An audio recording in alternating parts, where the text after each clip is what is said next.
S.Carmiggelt's in the bar. Although he's pushing 80, so age-wise has long time earned the right to be called Grandpa in the bar where he spends his days, everybody calls him Mr. Dirks.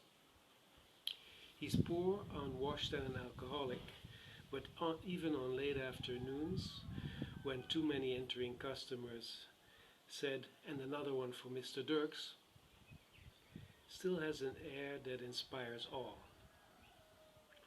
He's a tall man, pure white hair and a chin wanting a razor. Still, everybody gets a good tailor, and a barber who knows his stuff would make him into His Majesty's ambassador in Madrid. Though I think he wouldn't want this position of honor. The easy lies at the cocktail parties would be beyond his capacity to stomach. When he doesn't sit and stare, the way of his mornings, he wants to philosophize about his views whose correctness was confirmed by his long life, because he doesn't look back in anger. "I believe in coincidence," he says. In his low voice he doesn't even much raise after a liter of Genever, but a blind coincidence. Not coincidence ruled by a higher power.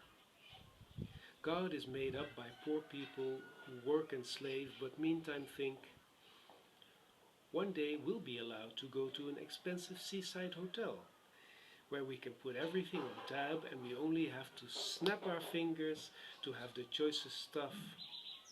Nonsense. Who will be serving? Who will be cooking? You? Me? A damned soul? I couldn't eat the meal prepared by a camp executioner. No, I've always said no thanks. Fairy tales are for children. Have you read Force and Matter? That speaks the truth. I used to know it by heart when I dealt in books. Another coincidence. I inherited my uncle's library and started dealing. A good range of old Bibles. The man was a collector. I admit some of them were very beautiful. A sale would hurt me sometimes because I'd like looking at them, but I'd never read them. This last sentence is said with emotion when he tells the story. He quite often tells it. I always listen with both my ears. His choice of words is ever different and his certainty soothes doubt. "You have to surrender to coincidence," he says. "One who stubbornly resists is lost and spoils his life." You can ask why. "I prove it to you," he continues. "I've spent my youth in the village. Fondly I remember my sweet mother, but my father wanted to rule over me. My dream was to become an inventor. He had determined I was to become his successor in his butchery. I loaded. Of course we quarreled. One afternoon at the lunch table, I was 17 and we were having chicken. Tempers ran so high I threw the gravy bowl at him, right in his face. A lucky shot. I still see him there dripping and yelling. Then I rose and said, "I'm leaving this house." Coincidence. If I'd controlled myself, I might have stayed, be talked round, and I had become a butcher. Just like that, without a coat, I walked out. It was summer. Coincidence. In winter I might have gone back to get my coat and be persuaded to stay. Now I just went from the table to the world. Only my little sister followed me and gave me her savings. 8 guilders and 20 cents. I traveled to Amsterdam and walked by the river Amstel. Free at last. At the theatre Carré there was a sign. Extras wanted. I thought, right, to get me on my feet.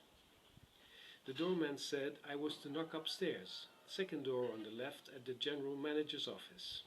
I did just that, but when I entered and told the man what I came for, he asked me, "Do you have any technical skills?" Of course, I wanted to become an inventor and had been putting all kinds of things together.